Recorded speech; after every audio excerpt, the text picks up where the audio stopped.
चुनावी चर्चा 2025 में आपका स्वागत है।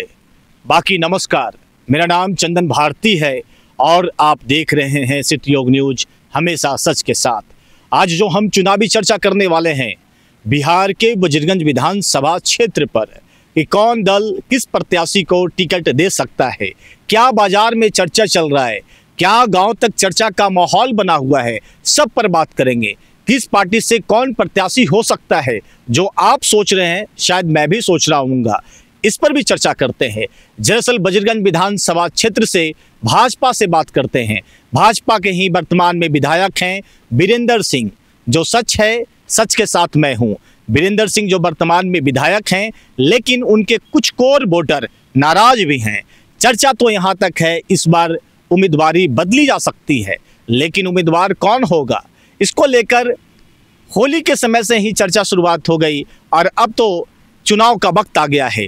चर्चा ऐसा है, युवा नेता संतोष सिंह को भी टिकट इस बार पार्टी दे सकती है, क्योंकि संतोष सिंह 2 बार के पार्षद रह चुके हैं। उनकी जो पत्नी है वो भी पार्षद रही हैं। उनके जो भाई राजेश सिंह है वर्तमान में मुखिया हैं, उनके पिताजी भी मुखिया रहे हैं। यानी जो पूरा बैकग्राउंड है, राजनीति बैकग्राउंड है। कहने वाले तो कहते हैं संतोष सिंह युवा रहते हुए भी कई ऐसे काम किए हैं समाज के लिए जो समाज हित में है। साथ साथ ऐसे कहते हैं कहने वाले कि वो पार्टी के सबसे बेहतरीन कार्यकर्ता में जाने जाते हैं। प्रदेश कार्य समिति में सदस्य हैं। संतोष सिंह हमेशा हर पार्टी के साथ भी समन्वय ठीक रहा है उनका। हर दल में उनको चाहने वाले लोग हैं, मिली जुली उन पर प्रक्रिया आती है। ये कहते हैं कि सबको साथ लेके चलने की खूबी है। अब देखिए क्या पार्टी संतोष सिंह जो युवा प्रत्याशी हैं हो सकते हैं, क्या उन पर आला कमान विश्वास जताती है या नहीं। दूसरे नंबर पर आते हैं क्षितिज मोहन सिंह, जो कि क्षितिज मोहन सिंह ऐसे कद्दावर भाजपा के नेता हैं जो कि हिंदूवादी छवि के जाने जाते हैं और साथ साथ उन्होंने भाजपा के लिए बहुत सारे ऐसा काम किया है जो भाजपा के लिए उनके तमाम कार्यकर्ताओं में खुशी भी है। लेकिन ऐसा उनका एक बार रिकॉर्ड भी रहा है कि उन्हें पार्टी ने उन्हें टिकट दिया था, लेकिन वो चुनाव हार गए थे। अब क्या एक बार फिर से भाजपा उन पर विश्वास जताती है, ये देखने वाली बात होगी। वैसे और भी कतार में तो बहुत सारे लोग हैं जो संभावित उम्मीदवार, संभावित प्रत्याशी बोर्ड बैनर पर लिखकर फेसबुक पर, सोशल मीडिया पर अपना प्रचार प्रसार कर रहे हैं। और उन्हीं में नाम आता है, एक और नाम है जो लोग कह रहे हैं कि इनका भी नाम आ सकता है प्रत्याशी के तौर पर भाजपा से, पन्नू बाबू। देखिए अब पन्नू बाबू भी एक चेहरे हैं। उन्होंने भी एक बहुत बड़ा कार्यक्रम का आयोजन किया था, भीड़ जुटाई थी, लेकिन राजनीति के जानकार कहते हैं भीड़ जुटाने से कोई टिकट नहीं ले सकता है।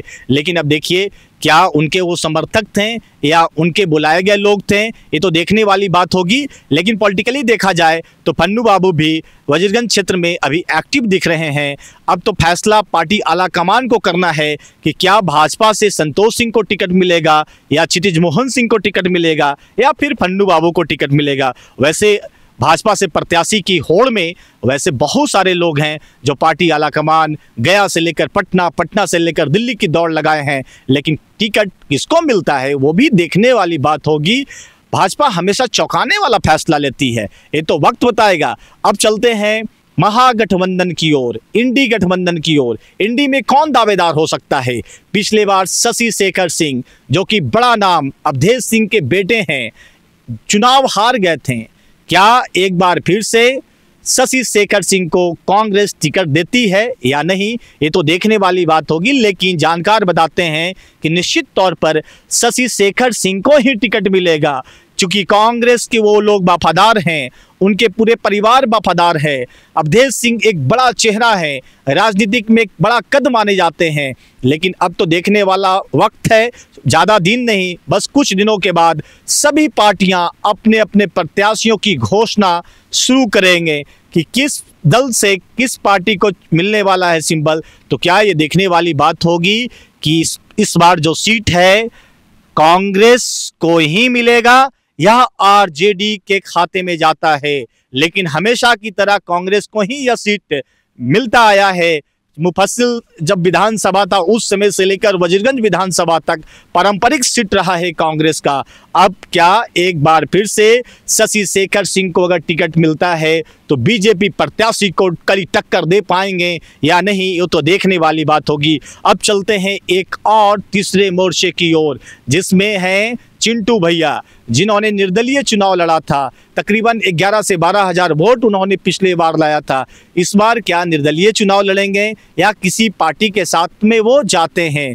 जन सुराज पार्टी से भी कई दावेदार हैं, जिसमें प्रिंस कुमार से लेकर और कई ऐसे दावेदार हैं जो युवा हैं, दावेदारी कर रहे हैं जन सुराज से, वजीरगंज विधानसभा क्षेत्र से। इनकी भी चर्चा जोरों पर है, लोग से मिल रहे हैं, सोशल मीडिया पर अपनी अपनी बात लिख रहे हैं, अपनी अपनी पक्ष लिख रहे हैं, अपनी अपनी फरमान लिख रहे हैं कि मैं आऊँगा तो मैं ये करूँगा, मैं आऊँगा तो वो करूँगा। लेकिन क्या जन सुराज किस पर विश्वास जता पाती है, वो देखने वाली बात होगी। बहरहाल जो सीक्वेंस बना हुआ है टिकट देने का और लेने का, समझ सकते हैं जो टिकट देने वाले हैं जल्द ही घोषणा करने वाले हैं, जो लेने वाले हैं लंबी कतार में हैं, प्रचार प्रसार कर रहे हैं, बैठक कर रहे हैं, घूम रहे हैं, social media, WhatsApp, Facebook, Insta सब पर एक्टिव दिख रहे हैं, जनता के बीच में जा रहे हैं, अपने समर्थक अपने समर्थन को जुटा रहे हैं कि मुझे टिकट मिलनी चाहिए। अब तो देखने वाली बात होगी, बस कुछ ही दिनों के बाद पूरा का पूरा तस्वीर साफ हो जाएगा, किस दल से किसको मिलता है। वीरेंद्र सिंह को फिर टिकट भाजपा देती है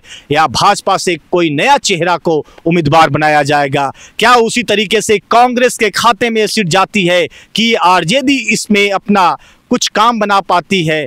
क्या देखने वाली बात होगी, सब पर नजर रहेगी हमारी। जो चुनावी चर्चा था, जो सारेआम था, गांव से लेकर बाजार तक, बाजार से लेकर शहर तक, हम आप तक पहुंचाए हैं। आपकी क्या प्रतिक्रिया है? अगर आपकी नज़र में भी कोई प्रत्याशी वैसे हैं जो छूट गए हैं, उनका भी नाम कमेंट बॉक्स पर आप जरूर लिखें, अगले बार उनको चर्चा में लाया जाएगा। देखते रहिए सत्ययोग न्यूज़। अगर आप हमारे साथ यूट्यूब पर देख रहे हैं तो यूट्यूब पर सब्सक्राइब करें, पेज पर देख रहे हैं तो फॉलो करें। धन्यवाद।